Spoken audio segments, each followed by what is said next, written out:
Alright, sixth graders, welcome back yet again. Today we're looking at estimating with fractions. By the end of this lesson, you want to be able to estimate the sums, differences, products, and quotients of fractions as well as mixed numbers. So first thing, let's look at an example of when we might use estimating with numbers involving fractions. One of the largest lobsters ever caught was found off the coast of Nova Scotia, Canada, and weighed 44 3/8 pounds. We want to know about how much heavier was this than the average lobster, which may weigh only 3 1/4 pounds. Since we are just saying about how much, we know that we can estimate. So 44 3/8 pounds would be reasonable to just say weighs 44 pounds. And 3 1/4 pound would be reasonable to say 3 pounds. And because it's asking how much heavier, we know we need to find the difference. So 44 minus 3 will give us an answer of 41. So we could say that it's about 41 pounds heavier.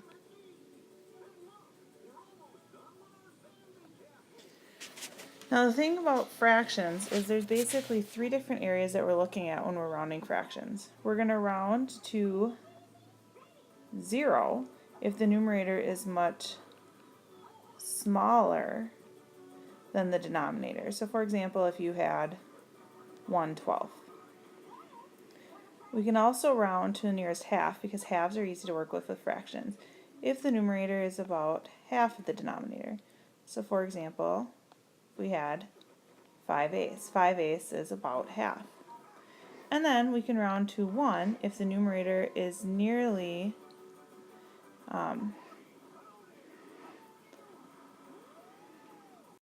we'll say close to the denominator.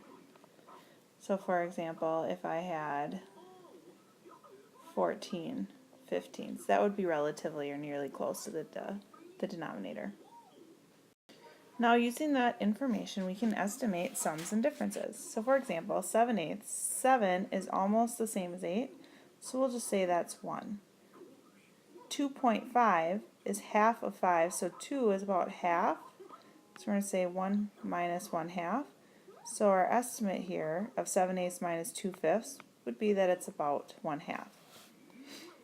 When we're dealing with mixed numbers, we're just going to round to the nearest whole or whole and a half. So here, 4 5/8, we could round that and just say it's 4 1/2 because 5/8 would be about 1/2. 3 1/4, since 1 is much smaller than 4, we're just going to round and say 3. So we have 4 1/2 plus 3, so we would say our estimate is about 7 1/2 because we would add 4 and 3. So why don't you go ahead and pause the video and try this next one on your own as well as the word problem. So for our next problem we have 2 1/8. 1 isn't very close to 8, so we're going to round that to just 2. And then 3/5, 3 is a little bit more than half of 5, so we're just going to say plus 1/2. If I have 2 pies plus a half pie more, I now have 2 1/2. So our estimate would be that it's about 2 1/2.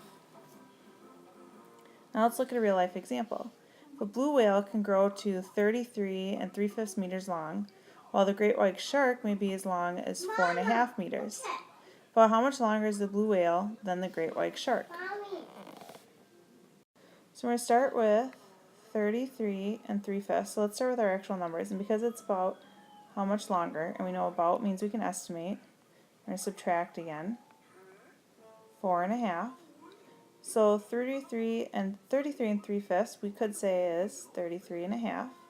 And since 4 1/2 is already 4 1/2, I can just go ahead and leave that. So 33 1/2 minus 4 1/2, well the halves are going to take care of each other.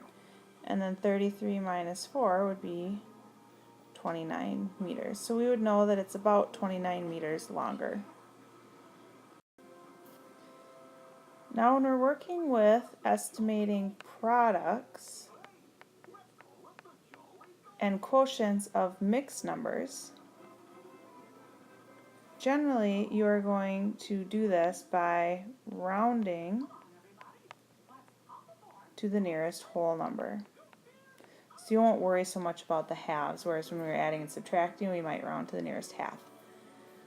So why don't you go ahead and try all three of these problems by yourself and then check. So our first one is a multiplication problem. 3 and 3/8, since 3 is less than half of 8, we're going to round to the nearest whole, so this is going to be 3, times 6 and 5/6. 5 is almost 6, so we'd round up, so 6 is going to become 7. So our estimate would be that it's around 21 for an answer. For 13 and 4/5, 4/5 is closer to 1, so we're going to round to 14. Divided by 2 and 1/4 is about 2, so 14 divided by 2, we would say our estimate is around 7. On the last problem, my son Josh's bedroom is 10 and 1/3 feet long by 9 and 4/5 feet wide. I want to estimate the area of his room. So area, remember, is equal to length times width. So we have a 10 and 1/3 long, multiplying it by 9 and 4/5. But because we're estimating, I'm just going to round. 10 and 1/3 would round to 10, times 9 and 4/5 would also round to 10. So we would say that his room is about 100 square